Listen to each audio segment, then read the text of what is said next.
आइए बच्चों, अब हम देखते हैं टॉपिक 5.10 सर्कुलर मोशन। देखिए, वैसे तो सर्कुलर मोशन हम आगे पढ़ चुके हैं ऑलरेडी, लेकिन यहाँ पे सर्कुलर मोशन के लिए रिक्वायर्ड जो सेंट्रीपेटल फोर्स है इसके बारे में हम ज़्यादा डिटेल में डिस्कस करेंगे। देखिए, आपको ऑलरेडी पता है कि किसी भी यूनिफॉर्म सर्कुलर मोशन में सेंट्रीपेटल एक्सेलरेशन प्रोड्यूस होता है और वो सेंट्रीपेटल एक्सेलरेशन होता है v²/r। अब उसे मास से मल्टीप्लाई कर दीजिए तो ऑब्वियसली मास इंटू एक्सेलरेशन यानी कि फोर्स बन जाएगा। तो ये बन जाएगा centripetal force Fc is equal to mv²/r, right. यहाँ पे m यानी कि ऑब्जेक्ट का मास, v यानी कि उसकी जो यूनिफॉर्म वेलोसिटी है वो, और r यानी कि जो सर्कुलर पाथ है उसकी रेडियस। ये सेंट्रीपेटल फोर्स हमेशा अंदर की ओर, सेंटर की ओर लगता है, इसलिए इसको कहते हैं सेंट्रीपेटल फोर्स। अब आप जानते हो कि किसी भी सर्कुलर मोशन के लिए सेंट्रीपेटल फोर्स मस्ट है। बिना सेंट्रीपेटल फोर्स कोई सर्कुलर मोशन हो ही नहीं सकती। जैसे कि अगर हम एग्जांपल लें, सन के आसपास अर्थ का घूमना। देखिए, यहाँ पे ये आपको सन दिखाया हुआ है और यहाँ पे ये है अर्थ, ये है उसकी रेडियस r और ये है इसकी वेलोसिटी की डायरेक्शन और वेलोसिटी v, राइट। और इसका मास ये भी मैं बता देता हूं, अर्थ का मास सपोज के m है, ऑलराइट। और ये अर्थ सन के आसपास ऐसे यूनिफॉर्म सर्कुलर मोशन कर रही है। वैसे तो एग्जैक्ट सर्कुलर मोशन नहीं होती है, ये जो पाथ है वो थोड़ा सा इलिप्टिकल होता है, लेकिन हम यहाँ पे सर्कुलर मोशन लेके चलें तो ऑब्वियस ही बात है कि अर्थ को एक सेंट्रीपेटल फोर्स चाहिए। अगर ये सेंट्रीपेटल फोर्स नहीं होगा तो ये सर्कुलर मोशन होगी नहीं। देखिए, ये सेंट्रीपेटल फोर्स क्यों चाहिए ये भी मैं समझा देता हूं आपको। अब आप इस बात को ठीक से सुनिएगा। देखिए, जब अर्थ सर्कुलर मोशन करती है तो दरअसल इसको स्यूडो फोर्स लगता है, बाहर की ओर स्यूडो फोर्स लगता है। वो बाहर की ओर लगता है इसलिए उसे सेंट्रीफ्यूगल फोर्स भी कहते हैं। ये क्यों लगता है? देखिए, दरअसल इसकी वेलोसिटी की डायरेक्शन इस तरफ है, राइट। ये वेलोसिटी की डायरेक्शन इस तरफ है और आप इसे इस तरफ खींचना चाहते हो, क्योंकि सर्कुलर मोशन अगर करवानी है तो आपको इस तरफ खींचना पड़ेगा। तो ऑब्वियस सी बात है कि ये ड्यू टू इनर्शिया इस तरफ जाने की कोशिश करेगा, यानी कि अपनी डायरेक्शन में ही रहने की कोशिश करेगा। तो इस वजह से कंटिन्यूसली पूरी सर्कुलर मोशन के दौरान, ये सर्कुलर मोशन तो ऐसे हो रही है, लेकिन इस पूरी सर्कुलर मोशन के दौरान इसे बाहर की ओर एक फोर्स लगता रहता है, जिसे कहते हैं स्यूडो फोर्स या फिर सेंट्रीफ्यूगल फोर्स। आपने ये एक्सपीरियंस किया होगा, जैसे कि अगर आप बस में जा रहे हो और बस ऐसे टर्न लेती है, तो जब बस ऐसे टर्न लेती है तो आपको बाहर की ओर फोर्स लगता है। वो फोर्स दरअसल स्यूडो फोर्स है या फिर कहें कि सेंट्रीफ्यूगल फोर्स है। ऐसा ही एक और एग्जांपल ले लेते हैं। देखिए, जैसे कि अगर आप टोरा टोरा में बैठे हो, टोरा टोरा में यानी कि थीम पार्क में टोरा टोरा जो राइड होती है उसमें आप बैठे हो, तो टोरा टोरा में आप ऐसे गोल गोल घूमते हो, राइट। और साथ ही साथ आपका जो टेबल है वो भी गोल घूमता है। तो इस दौरान आपने नोटिस किया होगा कि आपको बाहर की ओर एक जबरदस्त फोर्स लगता है, और वो फोर्स और कोई नहीं लेकिन वो स्यूडो फोर्स है या फिर कहें कि सेंट्रीफ्यूगल फोर्स है। मैं बता दूं कि पूरा theme park almost pseudo force से ही है। आप किसी भी राइड में बैठते हो तो दरअसल उसमें जो स्यूडो फोर्स प्रोड्यूस होता है ना, उसी से हमें मजा आता है, राइट। एनीवे, अब हम बात करते हैं यहाँ पे अर्थ के लिए। तो ये अर्थ को बाहर की ओर स्यूडो फोर्स लगता है या फिर कहें कि सेंट्रीफ्यूगल फोर्स लगता है। उसे बैलेंस करने के लिए आपको चाहिए सेंट्रीपेटल फोर्स। तो हमारी बात जहां से शुरू हुई थी वहां पे आ जाते हैं।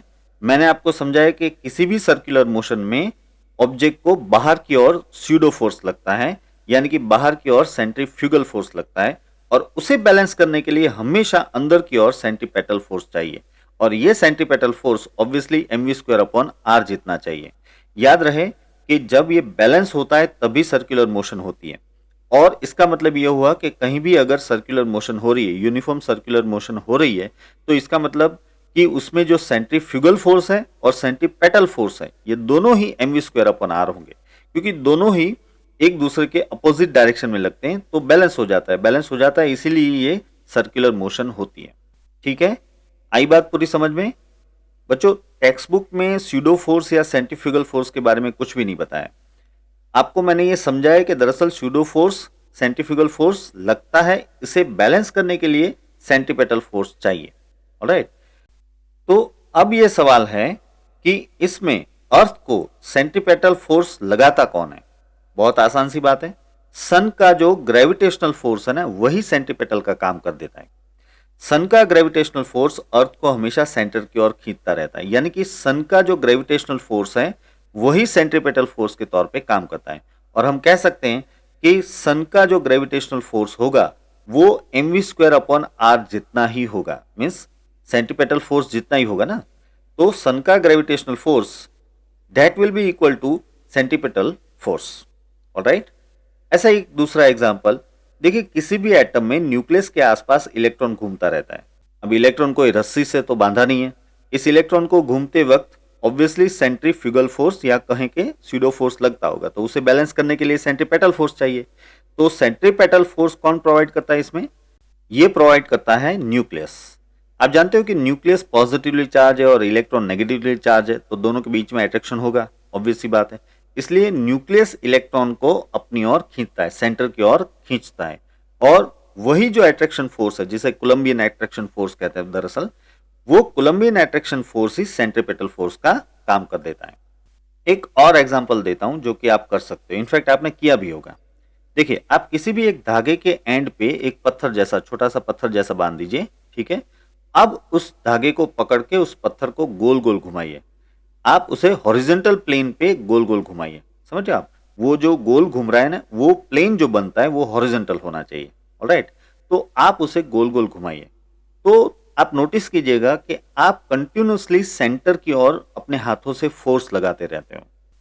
इसे माइन्यूटली ऑब्जर्व करना, पता चलेगा आपको।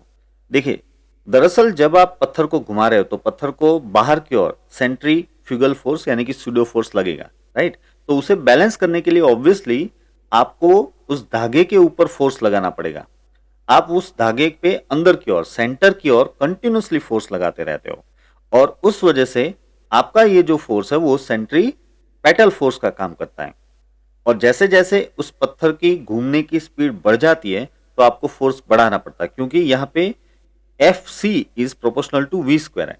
तो अगर आपने पत्थर की घुमाने की स्पीड बढ़ा दी तो ऑब्वियसली आपको जो सेंट्रीपेटल फोर्स है वो भी ज्यादा लगाना पड़ेगा। तो ये हो गया एक लाइव एग्जांपल जिसमें आप सेंट्रीपेटल फोर्स आप खुद लगाते हो। अब हम आ जाते हैं हमारे मेन पॉइंट पे, और वो पॉइंट ये है, motion of car on A level circular road. देखिए, जब कार किसी लेवल बट सर्कुलर रोड के ऊपर टर्न लेती है तो उसमें भी उसे सेंट्रीपेटल फोर्स की जरूरत पड़ती होगी ना। देखिए, यहाँ पे ये एक सर्कुलर पाथ दिखाया हुआ है और इसके ऊपर ये कार ऐसे जा रही है, ठीक है।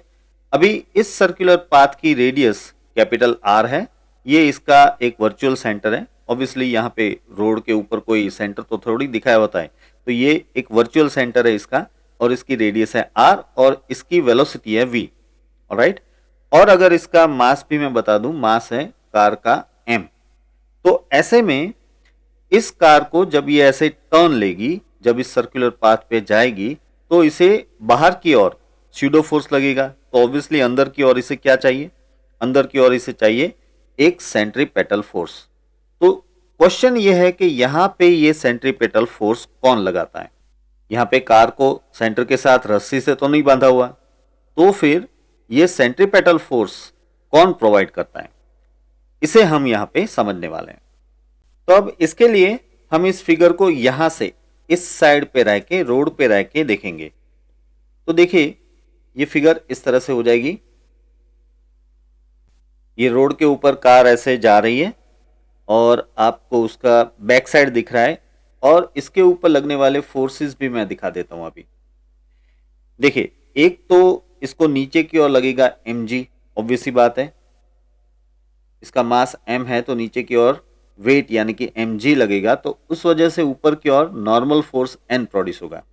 अब क्वेश्चन ये है कि जब ये कार ऐसे सर्कुलर पाथ पे जा रही है तो इसे अंदर की ओर जो सेंट्रीपेटल फोर्स चाहिए वो कौन प्रोवाइड करता है? इसके लिए बात को समझिए। देखिए, जब ये कार ऐसे सर्कुलर पाथ पे जा रही है तो ऑब्वियसली इसे बाहर की ओर स्यूडो फोर्स या फिर कहें कि सेंट्रीफ्यूगल फोर्स लगेगा।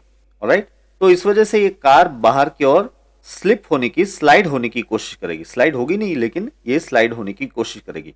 अब इस फिगर पे देखिए, जब इस कार को बाहर की ओर इस तरफ स्यूडो फोर्स लगता है तो उस वजह से यहां पे रोड और टायर के बीच में फ्रिक्शन फोर्स प्रोड्यूस होगा। अब फ्रिक्शन फोर्स हमेशा इंपेंडिंग मोशन की अपोजिट डायरेक्शन में होता है, एक्सपेक्टेड मोशन की अपोजिट डायरेक्शन में होता है, राइट। तो अभी कार की एक्सपेक्टेड मोशन इस तरफ है, ये इस तरफ स्लिप हो जाने की कोशिश कर रही है, राइट, यहां पे बाहर की ओर। तो ये इसकी इंपेंडिंग मोशन की डायरेक्शन हुई, तो उस वजह से फ्रिक्शन फोर्स ऑब्वियसली अंदर की ओर प्रोड्यूस होगा। तो यहाँ पे रोड और टायर के बीच में अंदर की ओर फ्रिक्शन फोर्स प्रोड्यूस होता है, जिसको मैं यहाँ पे सेंटर ऑफ मास पे ही दिखा देता हूं। तो अंदर की ओर फ्रिक्शन फोर्स एफएस प्रोड्यूस होगा। देखिए यहाँ पे स्टैटिक फ्रिक्शन ही प्रोड्यूस होगा, इसलिए मैंने यहाँ पे एफएस लिखा है। देखिए आप शायद सोच रहे होंगे कि कार तो ऐसे जा रही है तो इसमें तो व्हील होते हैं, तो रोलिंग फ्रिक्शन आएगा। आएगा, रोलिंग फ्रिक्शन दरअसल कार की मोशन के अपोजिट डायरेक्शन में आएगा। देखिए कार यहाँ पे आगे की ओर जा रही है, इस वजह से कार के जो टायर हैं वो आगे की ओर रोल हो रहे हैं, तो ऑब्वियसली जो रोलिंग फ्रिक्शन है वो पीछे की ओर लगेगा, राइट। बट यहाँ पे हम जो बात करें वो अलग है। हम बात करें कि इस तरफ जो फोर्स लगता है, जो स्यूडो फोर्स लगता है, उस वजह से इस तरफ फ्रिक्शन फोर्स प्रोड्यूस होगा, इस तरफ। यहाँ पे ये कार ऐसे स्लाइड हो जाने की कोशिश कर रही है, यानी कि कार की इंपेंडिंग मोशन इस तरफ है, इसलिए रोड और टायर के बीच में फ्रिक्शन इस तरफ प्रोड्यूस होगा, अंदर की ओर। और उसी फ्रिक्शन को मैंने यहाँ पे सेंटर ऑफ मास पे बताया हुआ है। तो ये जो फ्रिक्शन है वो स्टैटिक फ्रिक्शन है, क्योंकि कार इस तरफ स्लाइड नहीं हुई। अगर कार स्लाइड हो जाती तो हम काइनेटिक फ्रिक्शन लेते, ऑलराइट। एनीवेज, तो हमारी बात यह है कि ये जो अंदर की ओर friction force, static friction force produce हो रहा है, वही कार को सेंट्रीपेटल फोर्स प्रोवाइड कर रहा है। ऑब्वियसली ये फ्रिक्शन कितना प्रोड्यूस होना चाहिए, इसको जो सेंट्रीपेटल फोर्स रिक्वायर्ड है mv²/r, उसके जितना होना चाहिए।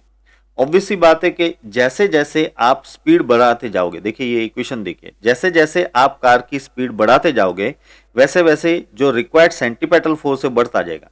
तो ऑब्वियसली बात है कि इसको ज्यादा फ्रिक्शन की जरूरत पड़ेगी, तो ये फ्रिक्शन बढ़ जाएगा, क्योंकि ये स्टैटिक फ्रिक्शन है। Static friction self adjusting friction होता है, राइट। तो ये फ्रिक्शन बढ़ भी जाएगा, नो डाउट। लेकिन आप जानते हो कि स्टैटिक फ्रिक्शन की मैक्सिमम लिमिट एफएस मैक्सिमम है, तो ये एफएस मैक्सिमम से तो ज्यादा प्रोड्यूस हो नहीं पाएगा। अगर आपने स्पीड इतनी बढ़ा दी कि ये जो सेंट्रीपेटल फोर्स है वो एफएस मैक्सिमम से भी बढ़ गया, तो ऐसे में कार स्लाइड हो जाएगी और कार रोड से नीचे उतर जाएगी, यानी कि एक्सीडेंट होगा, ऑलराइट। तो अब हम यहाँ पे एक कंडीशन लिख लेते हैं कि एक्सीडेंट ना हो, ये कार नीचे स्लिप ना हो। इसके लिए क्या जरूरी है? इसके लिए जरूरी है कि ये जो एफसी है वो एफएस मैक्सिमम से ज्यादा ना हो। सेंट्रीपेटल फोर्स जो है वो लेस देन और इक्वल टू एफएस मैक्सिमम होना चाहिए। अगर सेंट्रीपेटल फोर्स जो रिक्वायर्ड है वो एफएस मैक्सिमम से बढ़ गया तो फिर एक्सीडेंट होगा, राइट। तो इतना यहां पे रिक्वायर्ड है, मैं मेंशन कर देता हूं कि दिस मच इज रिक्वायर्ड।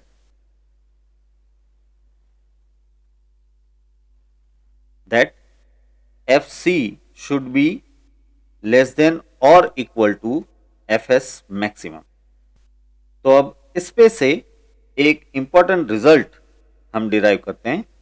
हम फाइंड करने वाले हैं maximum safe speed of this car. चलिए मैं इस इक्वेशन को वापस यहां पे ले लेता हूं कि भाई FC इज लेस देन और इक्वल टू FS मैक्सिमम हमें चाहिए, ठीक है। अब समझिए FC यानी कि इक्वेशन क्या है, mv²/r, ठीक है। That is required to be less than और equal to FS maximum, but FS maximum is μSn, alright. तो और आगे बढ़ जाते हैं इसमें, mv²/r is required to be less than और इक्वल टू μSn, जो है ना वो हो जाएगा mg, है कि नहीं। क्योंकि आप इस लेफ्ट साइड की फिगर में देख पा रहे हो कि यहाँ पे वर्टिकल इक्विलिब्रियम है। ये ऊपर की ओर जो n फोर्स लग रहा है और नीचे की ओर mg फोर्स लग रहा है, ये दोनों एक दूसरे को बैलेंस कर रहे हैं। यानी कि n इजकल टू mg होना चाहिए यहाँ पे, राइट। तो मैं यहाँ पे लिख देता हूं because n is equal to mg। तो अब इस इक्वेशन में दोनों ही साइड से m को कैंसिल कर देते हैं और v स्क्वायर को अगर हम सब्जेक्ट बना लें तो v square is less than और equal to mu S R G, ऐसे इक्वेशन हो जाएगा, राइट। और इसमें से हम v ले सकते हैं, so v will be less than और equal to under root of mu S R G, है ना, under root of mu S R G. इसका मतलब ये हुआ कि आपको under root mu S R G से जो वैल्यू मिलती है उससे इस कार की स्पीड कम होनी चाहिए या फिर उसके जितनी होनी चाहिए। लेकिन अगर कार की speed under root mu S R G से ज्यादा हो गई तो ऐसे में कार ऑब्वियसली स्लिप हो जाएगी बाहर की ओर, राइट। तो इसका मतलब ये हुआ कि ये जो under root mu S R G है वो कार की मैक्सिमम सेफ स्पीड है। मैं यहां पे लिख लेता हूं, so maximum safe speed of car on level circular road that is v max is equal to under root of mu s r g, under root mu S R G. ये एक बहुत ही इंपॉर्टेंट इक्वेशन है बच्चों, इसे आपको याद रख लेना है। मैं इसे ब्रैकेट कर देता हूं। देखिए यहां पे याद रखिएगा कि म्यू एस क्या है, म्यू एस रोड और टायर के बीच में जो फ्रिक्शन होता है उसका कोफिशिएंट ऑफ फ्रिक्शन है। आर ये जो सर्कुलर पाथ है कार का उसकी रेडियस है और जी ग्रेविटेशनल एक्सेलरेशन है।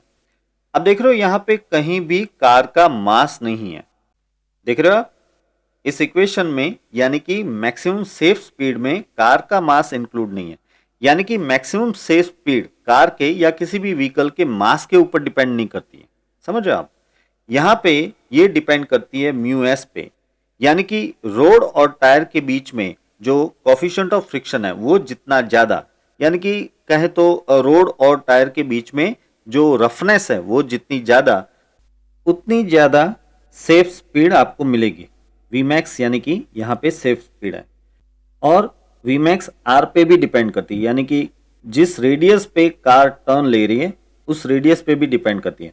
अगर R ज्यादा है तो Vmax आपको ज्यादा मिल सकता है, यानी कि अगर ये शार्प टर्न है तो R कम हो जाएगा, समझो। अगर ये एकदम शार्प टर्न है तो R जो है कम हो जाएगा, अगर ये शार्प टर्न नहीं है तो R ज्यादा होगा, ऑलराइट। तो अगर R ज्यादा है तो ऐसे में Vmax भी आपको ज्यादा मिलेगा। यहां पे इस इक्वेशन पे से एक बहुत बड़ी प्रॉब्लम हमें देखने को मिलती है और वो ये है कि अगर रोड पे मानिए कि रेत गिरी हुई है, रेत है या फिर ऑयल है, ग्रीस है, ऐसा कुछ भी जिससे फ्रिक्शन कम हो रहा हो, ऐसा कुछ भी गिरा हुआ है, तो ऐसे में क्या हो जाएगा कि म्यू एस जो है ना वो ऑलमोस्ट जीरो हो जाएगा। अगर म्यू एस ऑलमोस्ट जीरो है तो इसका मतलब Vmax भी ऑलमोस्ट जीरो आएगा।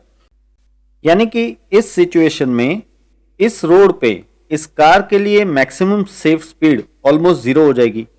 अब ये ऑलमोस्ट जीरो है और आप किसी न किसी स्पीड से तो जा ही रहे होंगे, मानिए कि सिर्फ 30 किलोमीटर पर आवर की स्पीड से ही जा रहे हो, लेकिन यहाँ पे Vmax ऑलमोस्ट जीरो है और आप 30 की स्पीड से जा रहे हो, तो ये कार ऑब्वियसली स्लिप हो जाएगी। तो ये फर्क पड़ता है, अगर रोड और टायर के बीच में ऑयल या रेत या ऐसा कुछ भी आ जाए तो ये म्यू एस जीरो हो जाता है और इस वजह से Vmax भी जीरो हो जाता है और इस हालत में ये रोड बहुत ही डेंजरस बन जाता है और इसमें एक्सीडेंट होने की पूरी संभावना रहती है। तो अब इसका क्या रास्ता है? इसका रास्ता हम देखेंगे हमारे इस नेक्स्ट टॉपिक में, that is motion of A car on A banked और से इंक्लाइंड सर्कुलर रोड। यानी कि बैंक्ड सर्कुलर रोड या फिर कहें कि इंक्लाइंड सर्कुलर रोड पे कार की मोशन। देखिए आपने बड़े बड़े हाईवेज पे कुछ ऐसा देखा होगा, आप यहां पे देख पा रहे हो कि ये कार्स यहां पे ऐसे मूव हो रही है और ये एक टर्न है यहां पे, ठीक है।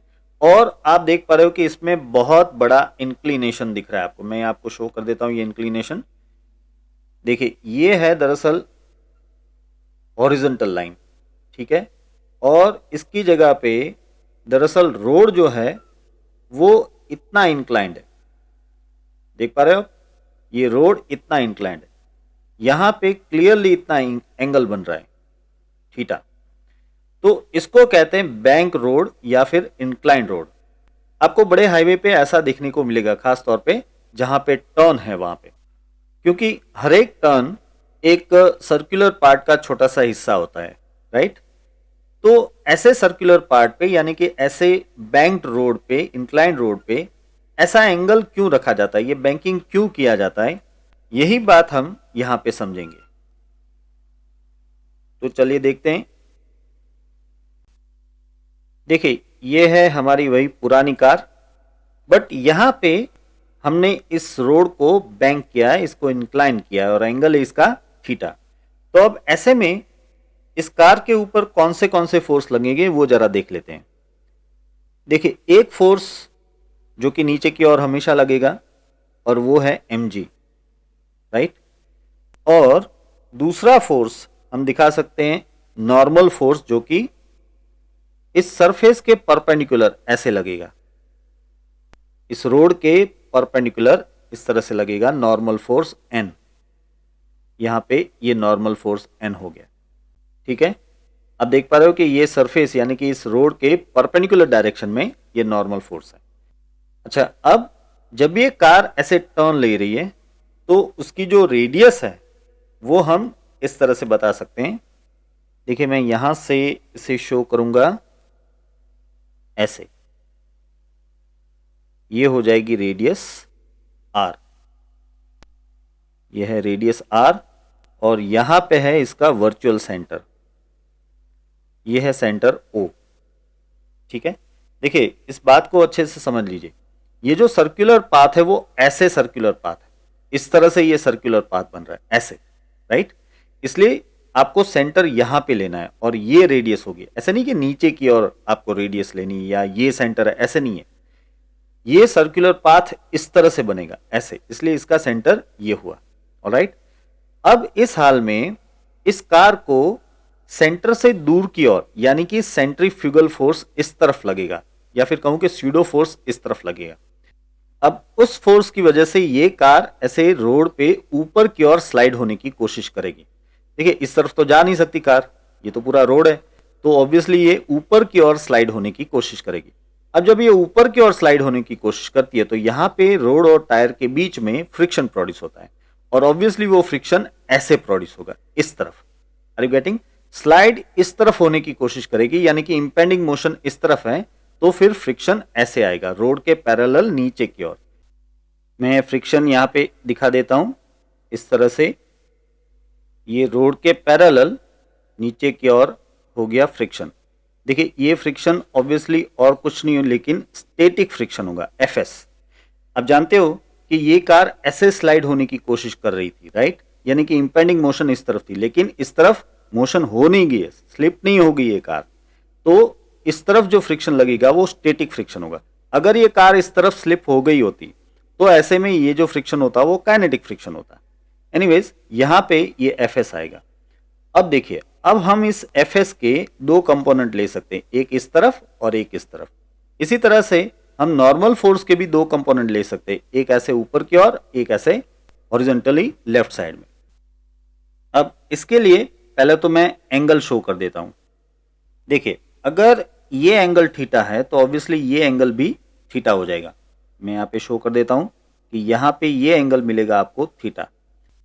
तो अब आप एफएस के कंपोनेंट ऐसे शो कर सकते हो।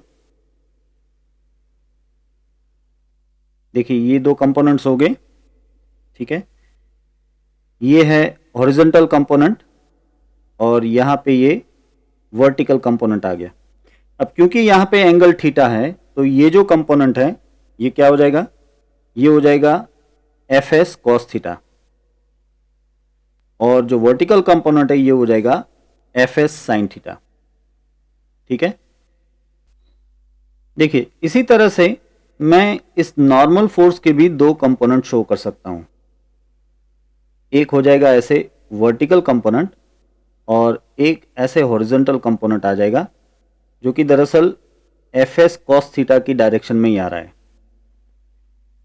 मैं यहाँ पे शो कर देता हूँ, ये है वर्टिकल कंपोनेंट और यहाँ पे ये छोटा सा हॉरिजॉन्टल कंपोनेंट। अब देखिए यहाँ पे ये जो एंगल है ये थीटा होगा, आप ये प्रूव कर सकते हो, ये एंगल थीटा होगा। अगर ये एंगल थीटा है तो यहाँ पे ये एंगल थीटा होगा, और तो फिर ये 90 माइनस थीटा होगा, तो ये थीटा होगा। ऑलराइट, तो इस कंपोनेंट को हम कह सकते हैं, अब क्या कह सकते हैं, एन कॉस थीटा। ये हो जाता है एन कॉस थीटा, ठीक है। और ये जो छोटा सा रेड कलर का कंपोनेंट है ये हो जाएगा एन साइन थीटा, राइट। तो इस तरह से एन के भी दो कंपोनेंट मिल गए। अब मैं सिर्फ इस कंपोनेंट्स को यहां पे अलग से शो कर देता हूं। देखिए यहां पे ये जो ऊपर की फिगर है इसमें ये सेंटर ऑफ मास है, ठीक है, वही सेंटर ऑफ मास मैंने यहां पे दिखाया है। और अब ये ऊपर की ओर जो फोर्स लग रहा है वो है एन कॉस थीटा, तो ये आ गया एन कॉस थीटा। नीचे की ओर आप देख पा रहे हो कि दो फोर्स लग रहे हैं, एक है एम जी और एक है एफ साइन थीटा। तो मैं लिख देता हूं यहाँ पे M G plus F sine theta. और लेफ्ट साइड में हॉरिजॉन्टली दो फोर्स लग रहे, एफ कॉस थीटा और एन साइन थीटा। तो मैंने यहाँ पे ले लिया N sine theta plus F cos theta, right. अब आप समझ सकते हो कि यहां पे ये एन कॉस थीटा और M G plus F sine theta, ये दोनों ही फोर्स एक दूसरे को बैलेंस कर रहे होंगे, ठीक है। और ये जो फोर्स है N sine theta plus F cos theta, यही दरअसल सेंट्रीपेटल फोर्स का काम कर रहा होगा, यानी कि इसी की वजह से ये कार इस सर्कुलर पाथ पे टर्न ले पा रही होगी, ठीक है। अब हम इसके इक्वेशंस डिराइव करते हैं। चलिए देखिए, सबसे पहली बात तो कि ये ऊपर का फोर्स और ये नीचे का फोर्स, ये दोनों एक दूसरे को बैलेंस कर रहे होंगे, यानी कि ये दोनों सेम होंगे। तो हम लिख पाएंगे that here this two are going to be same, that means N cos theta is equal to M G plus F S sine theta, ठीक है। इसको कह देते हैं हम इक्वेशन 1। अब दूसरी बात, ये जो फोर्स है वही हमारे लिए सेंट्रीफ्यूगल फोर्स का काम कर रहा है, यानी कि मैं लिख सकता हूं कि भाई F C is equal to N sine theta plus F S cos theta. But F C यानी कि M V square upon R हो जाता है, so that will be equal to N sine theta plus F S cos theta. इसको कह देते हैं equation 2। अब यहां पे एक इंपॉर्टेंट बात समझिए, देखिए ये जो फोर्स है सेंट्रीपेटल फोर्स, ये v के ऊपर डिपेंडेंट है, यानी कि अगर आप कार की स्पीड बढ़ाते हो तो जो रिक्वायर्ड सेंट्रीपेटल फोर्स है वो बढ़ जाएगा। अगर सेंट्रीपेटल फोर्स बढ़ जाता है तो ऑब्वियसली ये साइड भी बढ़नी चाहिए, तो इसमें कौन बढ़ेगा, ऑब्वियसली एफ एस बढ़ेगा। आपको पता है कि एफ एस यानी कि स्टैटिक फ्रिक्शन फोर्स जो है वो सेल्फ एडजस्टिंग फोर्स है। देखिए फिगर में मैं समझाता हूं, जैसे जैसे आप कार की स्पीड बढ़ाओगे वैसे वैसे इस कार को ऊपर की ओर ज्यादा फोर्स लगना शुरू हो जाएगा, तो इससे अपने आप ये एफ एस भी बढ़ना शुरू हो जाएगा। लेकिन आप जानते हो कि एफ एस जो है वो मैक्सिमम, एफ एस मैक्सिमम तक बढ़ सकता है। तो अगर ये ऊपर की ओर लगने वाला फोर्स एफ एस मैक्सिमम से बढ़ गया तो ये कार स्लिप हो जाएगी। यानी कि इस इक्वेशन 2 में हम ऐसे कह सकते हैं कि जब ये एफ एस की जगह पे एफ एस मैक्सिमम जितना फोर्स हो जाए तब यहां पे जो स्पीड होगी वो मैक्सिमम स्पीड होगी। तो मैं ऐसे लिख सकता हूं अब कि for v is equal to v max, fs will be equal to fs max और से it will be equal to mu s n। fs max का इक्वेशन है mu s n। आ रही बात समझ में? और फिर से समझ लीजिए ये बात कि जब ये fs बढ़ते बढ़ते fs मैक्सिमम जितना हो जाए तब जो स्पीड यहां पे हो वो स्पीड इसकी मैक्सिमम सेफ स्पीड होगी, यानी कि that v will be equal to v max when fs will be equal to fs max और से it will be mu s n। तो अब ये दो जो वैल्यू है ये दो हम इक्वेशन 1 और 2 में डाल देते हैं, ठीक है। तो अब ये इक्वेशन बदल के हम ऐसे लिख पाएंगे चलिए यहाँ पे लिखते हैं, सो फ्रॉम इक्वेशन 1, देखिए इक्वेशन 1 अब ऐसे आ जाएगा, हम यहाँ पे एन कॉस थीटा को कुछ नहीं करेंगे, इजकल टू एम जी को कुछ नहीं करेंगे, बट जो एफ एस है उसकी जगह पे एफ एस मैक्सिमम यानी कि म्यू एस एन डाल देंगे, mu S N sine theta. ठीक है, अब हम लिख सकते हैं यहाँ पे कि N cos theta minus mu S N sine theta is equal to M G. Okay, तो अब मैं इस लेफ्ट साइड में से n कॉमन ले सकता हूं और n को मैं सब्जेक्ट बना लेता हूं। तो देखिए n क्या हो जाएगा, n इजकल टू ये हो जाएगा M G upon cos theta minus mu S sine theta. सही है, ये हो जाता है इक्वेशन 3। चलिए अब हम लेते हैं फ्रॉम इक्वेशन 2। अब इक्वेशन 2 में भी एफ एस की जगह पे एफ एस मैक्सिमम यानी कि म्यू एस एन डालना है मुझे, और ये जो लेफ्ट साइड है इसमें जो वी स्क्वायर है उसकी जगह पे मैं डाल दूंगा वी मैक्स स्क्वायर। तो M V max square upon capital R is equal to ये हो जाएगा एन साइन थीटा, इसमें कोई चेंज नहीं, प्लस एफ एस की जगह पे म्यू एस एन आ जाएगा एंड कॉस थीटा। इसमें भी अब हम लिख सकते हैं कि M V max square is equal to, मैं आर यहां राइट साइड में मल्टीप्लाई कर रहा हूं और राइट साइड में एन कॉमन निकल रहा है, वो कॉमन ले रहा हूं, तो ब्रैकेट में बचेगा sign theta plus mu S cos theta. ठीक है, तो ये हो जाता है हमारा इक्वेशन 4। अब हम इक्वेशन 3 और 4 को लेके वी मैक्स स्क्वायर का इक्वेशन इस तरह से बना सकते हैं। देखिए मैं यहां पे लिखूंगा that putting equation 3 into equation 4। अब देख पा रहे हो कि इक्वेशन 3 में n का इक्वेशन है, तो वो हम यहां पे 4 में n की जगह पे डाल देते हैं। तो ऐसे में आपको इक्वेशन मिलेगा, ये 4 इक्वेशन आपको ऐसे मिलेगा, M V max square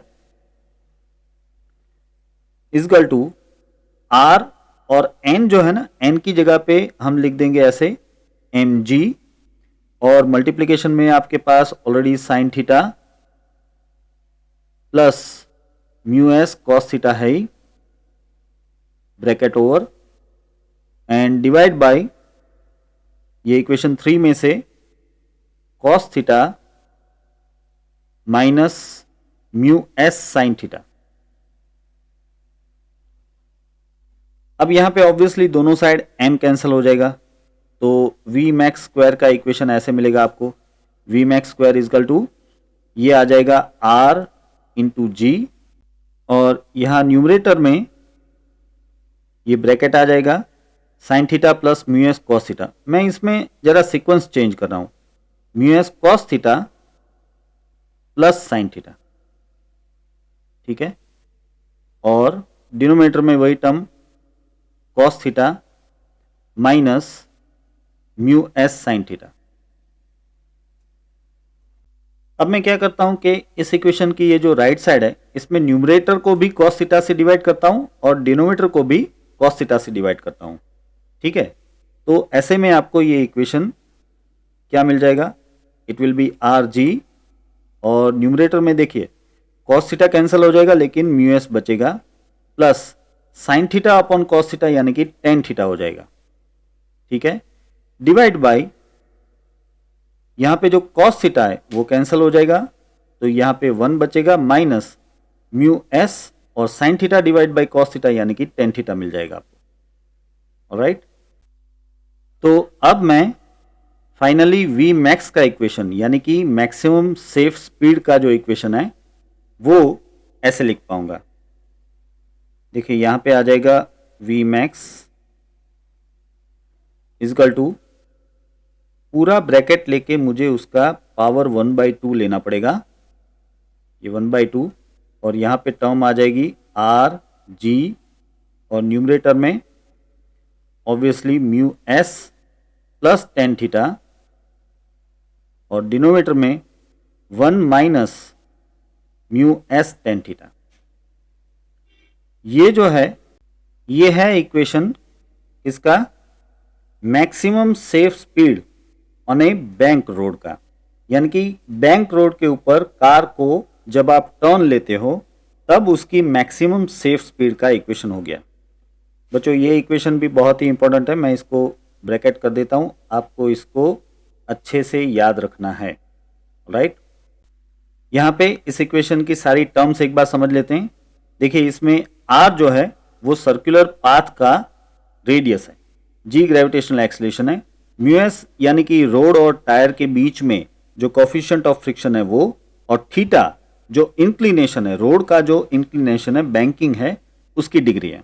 right, यहां भी आप एक बात नोटिस कीजिए कि इस मैक्सिमम सेफ स्पीड में कहीं भी ऑब्जेक्ट का मास, कार का मास कहीं भी नहीं है, यानी कि कार का मास जो भी हो उसकी मैक्सिमम स्पीड जो है वो उसके मास पे डिपेंड नहीं करती, लेकिन इन टर्म्स के ऊपर डिपेंड करती है। चलिए अब मैं आपको समझाता हूं कि हम रोड को बैंक क्यों रखते हैं, इंक्लाइंड क्यों रखते हैं, उससे क्या फायदा होता है। देखिए मैं इस इक्वेशन में म्यू एस इजिकल टू 0 ले लेता हूं, ठीक है। For mu S is equal to 0 V max will become V0, where V0 is equal to optimum speed, that is optimum speed। ये optimum speed का क्या मतलब हुआ समझ लीजिए पहले। देखिए optimum speed को एक तरह से आप मोस्ट एफिशिएंट स्पीड भी कह सकते हो। मैं इस इक्वेशन में म्यू एस इजिकल टू 0 ले रहा हूं, यानी कि मैं फ्रिक्शन 0 है ऐसे मान के चल रहा हूं, तो तब जो आपको स्पीड मिलेगी वो वी मैक्स नहीं, उसको हम कहेंगे वी ओ, यानी कि ऑप्टिमम स्पीड, यानी कि बिना फ्रिक्शन के भी जो उसकी स्पीड है उसे कहते हैं ऑप्टिमम स्पीड। क्योंकि अगर आप फ्रिक्शन नहीं ले रहे हो, कैलकुलेट ही नहीं कर रहे हो, तो इसका मतलब यह हुआ कि टायर में वियर टियर नहीं आएगा, मींस टायर का फ्रिक्शन आप यूज ही नहीं कर रहे हो, इस स्पीड तक आप टायर का फ्रिक्शन यूज ही नहीं कर रहे हो। इसका मतलब ये हुआ कि टायर में जो वियरेंटेज है नहीं आएगा, वियर टियर नहीं आएगा, ठीक है। तो अब ये ऑप्टिमम स्पीड कितनी मिलती है, देखिए हमें इस इक्वेशन में सिर्फ म्यू एस इजिकल टू 0 लेना है, तो ये म्यू एस इजिकल टू 0 और यहां भी ये म्यू एस इजिकल टू 0, तो ऑब्वियसली बात है कि इस न्यूमरेटर में सिर्फ टेन थीटा बचेगा। ऑलराइट, तो ये इक्वेशन हो जाएगा V0 is equal to under root of only R G tan theta, है कि नहीं, it will be only R G tan theta. तो ये बन जाती है ऑप्टिमम स्पीड। ये है इक्वेशन ऑप्टिमम स्पीड का, यानी कि ऐसी स्पीड के जिसमें आप फ्रिक्शन को यूज ही नहीं करते हो, यानी कि बिना फ्रिक्शन यूज किए रोड पे से आप टर्न ले लेते हो और फिर भी आप स्लिप नहीं होते हो, ऐसी ये स्पीड है, इसलिए इसे कहते हैं ऑप्टिमम स्पीड या फिर कहें कि maximum efficient speed. Alright, obviously बात है कि वीओ वी मैक्स से तो कम ही आएगा, मैं लिख देता हूं here VO will be less than V max. Right, इसको मैं एक बार और एग्जांपल के साथ समझा देता हूं आपको। जैसे कि किसी बैंक रोड के लिए आपने ये सारी वैल्यूज डाल दी, आर डाल दिया, म्यू एस डाल दिया, टेन थीटा डाल दिया, और आपने उसका वी मैक्स कैलकुलेट किया, कार का वी मैक्स आपने कैलकुलेट किया, तो वी मैक्स जैसे कि आपको मिल रहा है 120 किलोमीटर पर आवर, ठीक है, 120 किलोमीटर पर आवर। अब इसी जगह पे इसी सिचुएशन के लिए अगर आप इस इक्वेशन में सारी वैल्यूज पुटअप करोगे, मींस म्यू एस तो 0 लेना है, तो आर और टेन थीटा की वैल्यू पुटअप करोगे तो आपको वी ओ जो है ऑप्टिमम स्पीड जो है near about 80 kilometre per hour मिलेगी। आ रही बात समझ में? तो इस तरह से वीओ 80 है जबकि वी मैक्स 120 है। ऑब्वियसली बात है 80 कम है 120 से। अब इसका मतलब क्या हुआ? इसका मतलब यह हुआ कि इस बैंक रोड पे अगर आप इस कार को लेके 80 किलोमीटर पर आवर की स्पीड तक जाते हो, 80 किलोमीटर पर आवर की स्पीड से टर्न लेते हो, तो इसमें फ्रिक्शन यूज नहीं होगा। इसका मतलब यह हुआ कि आपके टायर में वियर एंड टेयर नहीं होगा। ऑलराइट, स्लिप तो नहीं होंगे आप, लेकिन आपके टायर में कोई वेरेंटेज भी नहीं आएगा। ठीक है, लेकिन अगर उसी रोड पे इसी कार से आप 120 किलोमीटर पर आवर की स्पीड से जाते हो तो ऐसे में आप स्लिप तो नहीं होगे, लेकिन आपके टायर में वियर एंड टेयर होगा। ठीक है, स्लिप नहीं होगे आप। इन दोनों ही स्पीड में आप स्लिप तो नहीं होगे, लेकिन इस स्पीड तक वियर एंड टेयर नहीं होगा। लेकिन 80 से लेके 120 की स्पीड के बीच में कहीं भी अगर आप हैं तो आपके टायर में वियर एंड टेयर होगा। ऑलराइट, तो ये थी बात ऑप्टिमम स्पीड और मैक्सिमम सेफ स्पीड की। हाँ, अगर इसी रोड पे इसी कार से आप 120 से ऊपर की स्पीड में गए तो आपकी कार बाहर की तरफ स्लिप हो जाएगी। आई बात समझ में? अब इस इक्वेशन को मैं जरा दूसरे एंगल से भी आपको समझाता हूं। देखिए, हमने यहां पे μs इक्वल टू 0 ले लिया। इसका मतलब क्या हुआ कि अगर इस बैंक रोड पे मानिए कि रेत गिरी हुई है या फिर ऑयल गिरा हुआ है, ग्रीस या कुछ भी गिरा हुआ है जिसकी वजह से रोड बिल्कुल स्लिपरी हो गया है, तो ऐसे में μs इक्वल टू 0 हो जाएगा। लेकिन फिर भी आप इतनी स्पीड से यानी कि 80 किलोमीटर पर आवर की स्पीड से उस रोड पे टर्न ले सकते हो और फिर भी आप स्लिप नहीं होगे। बात समझ में आ रही है? वीओ यानी कि ऑप्टिमम स्पीड, यानी कि यहां पे एग्जांपल में मैंने दिया है 80 किलोमीटर पर आवर की स्पीड। ये ऐसी स्पीड है कि जिसमें μs इक्वल टू 0 लिया है, यानी कि फ्रिक्शन हम यूज ही नहीं कर रहे हैं। अब रोड पे फ्रिक्शन हो या ना हो, रोड स्लिपरी हो या ना हो, हमें फर्क नहीं पड़ता, हम इस स्पीड तक तो स्लिप नहीं होंगे। ऐसा क्यों हो रहा है? ऐसा हो रहा है इस बैंकिंग की वजह से। देखिए, इसमें एंगल थीटा जो है वो एक इंपॉर्टेंट रोल प्ले कर रहा है। तो इस बैंकिंग की वजह से, रोड जो बैंक किया है, इंक्लाइन किया है, उस वजह से आप इस रोड के ऊपर इस स्पीड तक रह के भी टर्न लेते हो तो भी स्लिप नहीं होते हो। तो अब आपको समझ में आ रहा होगा कि रोड को बैंक क्यों किया जाता है। हाईवेज पे टर्न पे रोड को बैंक करने का यानी कि इंक्लाइन करने की जो वजह है वो आपके सामने है। तो अब यहां पे एक बात आपको दिख रही है कि भाई ये टेन थीटा के ऊपर डिपेंड है, V0 जो है टेन थीटा पे डिपेंड है। तो हमें ऐसा करना चाहिए कि थीटा की वैल्यू जितनी हो सके उतनी ज्यादा ले लेनी चाहिए, है कि नहीं? अगर टेन थीटा ज्यादा ले लिया तो VO ज्यादा हो जाएगा, ऑप्टिमम स्पीड बहुत ज्यादा हो जाएगी। तो ऐसे में बिना फ्रिक्शन के भी आप उसमें आराम से टर्न ले पाओगे।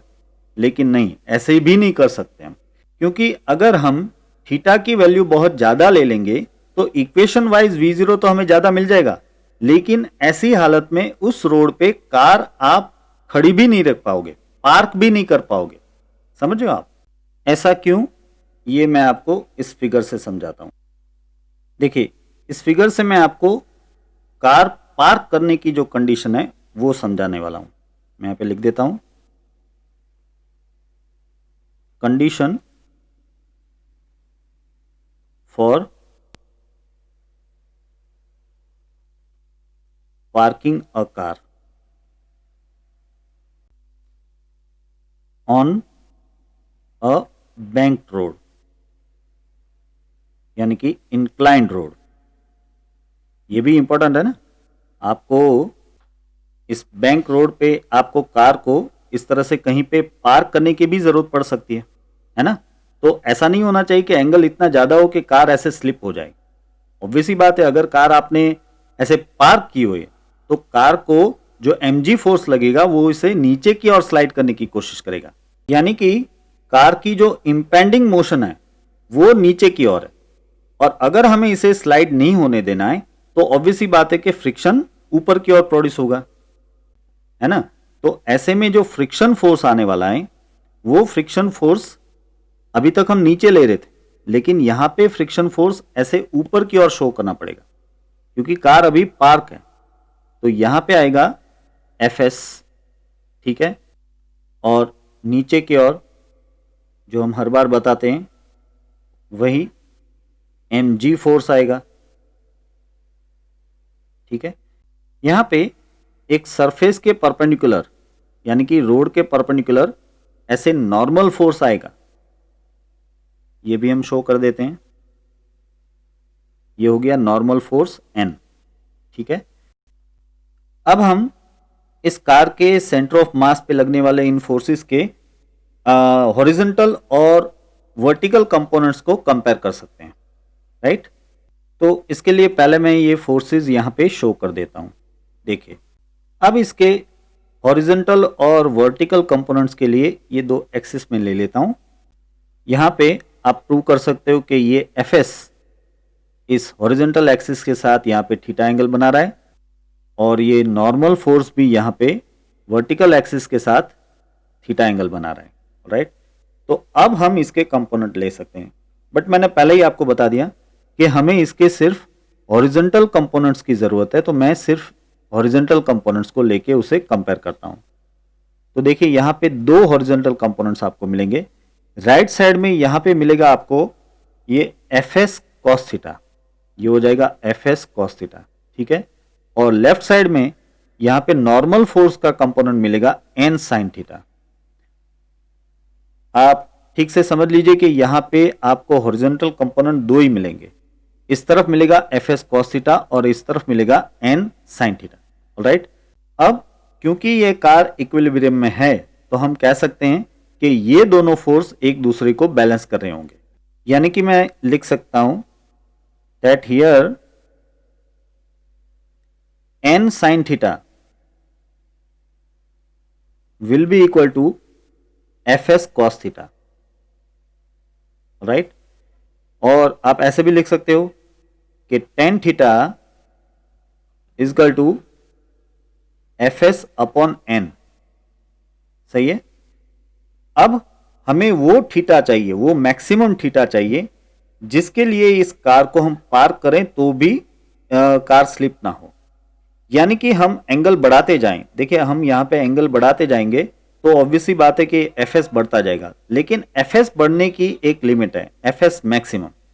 Fs की वैल्यू Fs मैक्सिमम से नहीं बढ़ेगी। तो जिस एंगल थीटा पे आपको Fs की जगह पे Fs मैक्सिमम मिल जाए वो एंगल थीटा ही मैक्सिमम एंगल थीटा हुआ, राइट।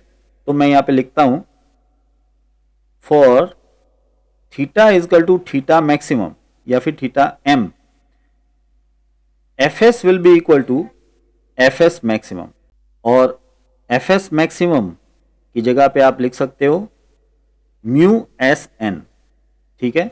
तो अब इस ऊपर के इक्वेशन में मैं ये वैल्यूज डाल देता हूं, tan theta m is equal to mu S N upon n, that means only mu S. तो ये आपको दरअसल एक इंपॉर्टेंट कंडीशन मिल रही है, एक इंपॉर्टेंट इक्वेशन मिल रहा है, समझ लीजिए। देखिए यहां पे अब हम कह सकते हैं कि tan थीटा जो है वो लेस देन और equal to tan theta maximum होना चाहिए, है ना। tan थीटा मैक्सिमम तो एक मैक्सिमम वैल्यू होगी। आप ऐसे कह रहे हो कि भाई tan थीटा की वैल्यू tan थीटा मैक्सिमम से कम रहनी चाहिए या उसके जितनी होनी चाहिए, उससे ज्यादा नहीं होनी चाहिए, ऑलराइट। तो इसको हम ऐसे भी लिख सकते हैं कि tan theta should be less than और इक्वल टू म्यू एस। इसका मतलब कि थीटा की वैल्यू आप इतनी रखो कि जिससे tan थीटा की वैल्यू म्यू एस से कम रहे या उसके जितनी रहे। फिर से कह रहा हूं, थीटा की वैल्यू आप इतनी रखो कि जिससे tan थीटा की वैल्यू म्यू एस से कम रहे या म्यू एस जितनी रहे, तो ऐसे में कार स्लिप नहीं होगी, कार पार्क हो पाएगी। तो ये है एक इंपॉर्टेंट इक्वेशन बच्चों, इसको भी आप याद रख लेना। ये कार को पार्क करने की कंडीशन है। ये क्या है? ये है कार को पार्क करने की कंडीशन। यानी कि हम जो पिछले टॉपिक में बात कर रहे थे कि अगर हम रोड का बैंकिंग बहुत ही बढ़ा दें, यानी कि थीटा की वैल्यू बहुत ही हाई रख दे, तो कार स्लिप नहीं होगी। लेकिन यहां पे आप देख पा रहे हो कि आपको एक कंडीशन ये भी फॉलो करनी पड़ती है कि कार अगर रोड पे सिर्फ पार्क की हुई, कार इस बैंक रोड पे टर्न नहीं ले रही है, सिर्फ पार्क कर रही है, तो भी वो स्लिप नहीं होनी चाहिए। इसलिए हम एंगल जितना जी चाहे इतना बढ़ा नहीं सकते। यहां पे इस कंडीशन को हमें फॉलो करना पड़ता है कि tan theta should be less than और इक्वल टू म्यू एस। ये कंडीशन फॉलो हो तब तक जो भी थीटा की वैल्यू मैक्सिमम मिल सकती है वो हम ले सकते हैं। तो इस तरह से हर एक रोड के लिए एक थीटा की वैल्यू डिसाइड की जाती है और उसके मुताबिक उस थीटा पे रोड को बैंक किया जाता है, रोड को इंक्लाइन किया जाता है। ठीक है, तो इसी के साथ बच्चों ये टॉपिक हम यहाँ पे समाप्त कर रहे हैं। आई होप कि ये पूरा टॉपिक आपको अच्छे से समझ में आया होगा। और साथ ही मैं बता दूं कि इस टॉपिक के सारे क्वेश्चन आंसर्स की पीडीएफ की लिंक मैंने डिस्क्रिप्शन में रख दिया, आप उसे डाउनलोड कर सकते हो। Right, so here with Anshun Baldania signing off, take care.